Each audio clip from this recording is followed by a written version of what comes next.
এইভাবে এই বড়ি দিলে একদম হালকা ফুলকো ও মচমুচে হবে, আর দেখতেও কত সুন্দর লাগবে। কারা কারা এই বড়ি খেতে পছন্দ করে অবশ্যই কমেন্ট করে জানাবে। আর আমি বিটুটাকে ভালো করে পেস্ট করে নিয়েছি, আর তারপরে ভালো করে ফেটে নেবো। ফেটার পরে বাটিতে জল রেখেছি, জলের মধ্যে একটু দিয়ে দেবো, দিলে ভেসে গেছে। দেখো কি সুন্দর, মানে সুন্দর দাবটাও হয়ে গেছে, এটাকে আমরা বলে দাবটা উঠে গেছে।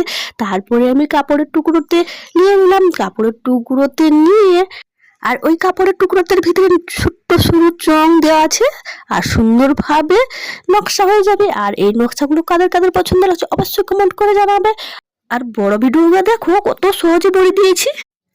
দেখি